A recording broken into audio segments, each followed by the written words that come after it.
रजनी को बचपन से ही पेंटिंग का बहुत शौक था।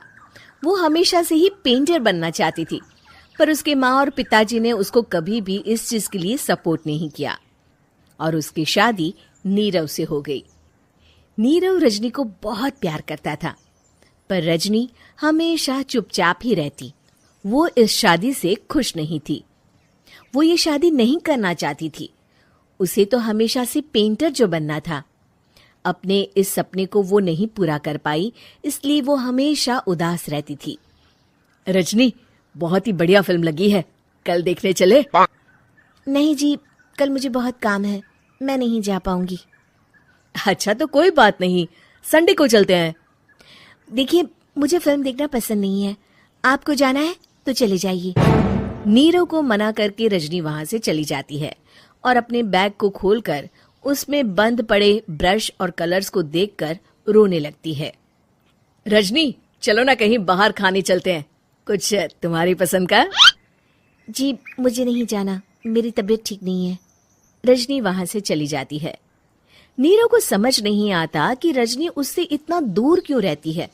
वो जब भी उसके साथ वक्त बिताना चाहता है, रजनी कोई ना कोई बहाना बना देती है। एक दिन घर पर कोई नहीं था।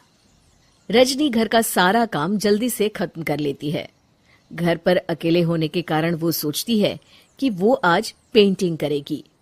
वो अपने कमरे में जाकर पेंट ब्रशेस और कलर्स निकालकर जैसे ही कलर मिक्स कर रही होती है कि दरवाजे पर बेल बज जाती है। अब कौन आ गया इस वक्त? इतनी मुश्किल से तो मुझे पेंट करने का मौका मिला है। रजनी दरवाजा खोलती है तो उसकी सास अपनी सहेलियों के साथ खड़ी होती है और सब घर के अंदर आ जाते हैं। अरे बहू, सबको शरबत बनाकर पिला दे, बाहर तो बड़ी गर्मी है। उफ। जी। रजनी पेंट ना कर पाने से उदास हो जाती है। उसे गुस्सा भी आ रहा होता है कि उसने इस शादी के लिए हाँ क्यों कह दी। वो रसोई में जा रही होती है कि उसकी सास उसे रोकती है। बहू, सबके खाने का भी इंतजाम कर लेना, आज का लंच तो ये सब यहीं करेगी। हाँ। रजनी बिना कुछ कहे रसोई में चली जाती है। सबके लिए खाना बनाती है। सब खाना खाते हैं और रजनी घड़ी देखती है कि ये सब कब जाएंगे ताकि वो अपनी पेंटिंग कर सके। जब शाम होती है तब सब चले जाते हैं अपने घर। अरे बहू, सब तेरे खाने की तो बहुत तारीफ कर रहे थे, सबको बहुत अच्छा लगा खाना। आपको मुझे सुबह बताना चाहिए था ना कि आपकी सहेलियां आ रही हैं। पता भी है कितना वक्त लगा सारा खाना बनाने में। अरे बहू, तू ऐसे कैसे बात कर रही है मुझसे? तो और कैसे बात करूं? मैं इस घर की कोई नौकरानी नहीं हूं कि इतना काम करूंगी। रजनी अपने कमरे में जाकर दरवाजा बंद कर लेती है। शाम को जब नीरव आता है तो उसकी माँ उसे पूरी घटना के बारे में बताती है। क्या रजनी ने आपसे इस तरह बात की माँ? हाँ, और पता नहीं उसे क्या हो गया है, शाम से बाहर भी नहीं आई है। मैंने तो कई बार आवाज दी, खाना भी नहीं खाया उसने। तू ही बात करके देख ले बेटा। नीरव अपने कमरे का दरवाजा खटखटाता है। रजनी, दरवाजा खोलो, मैं हूं। रजनी दरवाजा खोलती है और फिर वापस जाकर अपने बिस्तर पर लेट जाती है। रजनी, माँ से बात करने का ये क्या तरीका है? मैंने कोई गलत बात नहीं की है। अरे तुम क्यों ऐसे बर्ताव कर रही हो सबके साथ? क्या तुम इस शादी से खुश नहीं हो? रजनी कुछ नहीं बोलती। अरे बताओ मुझे रजनी, क्या ये शादी तुम्हारी मर्जी के खिलाफ हुई है? हाँ, मैं ये शादी कभी नहीं करना चाहती थी।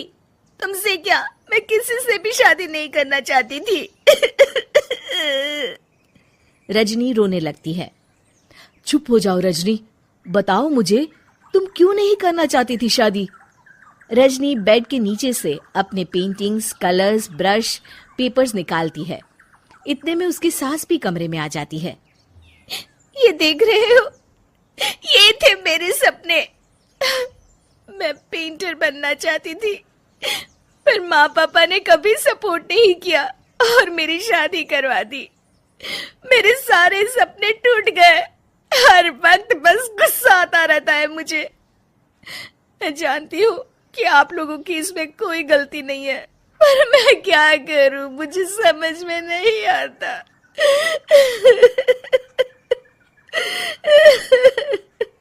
रजनी फूट फूट कर रोने लगती है।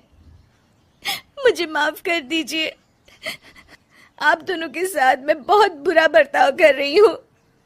अरे रजनी बेटा चुप हो जाओ तुम। नीरव पानी लेकर आता है। ये लो पानी पियो और शांत हो जाओ। रजनी पानी पीती है और उसकी सास पेंटिंग्स देख रही होती है। अरे नीरव, हमें तो पता ही नहीं था कि हमारी बहू कलाकार है। अरे कितनी अच्छी पेंटिंग्स बनाई है, देखो तो। ये वाली तो मैं अपने कमरे में ले जाऊंगी। आपको ये पेंटिंग्स अच्छी लगी? अच्छी नहीं, बहुत अच्छी लगी। और तुमने हमें बताया क्यों नहीं?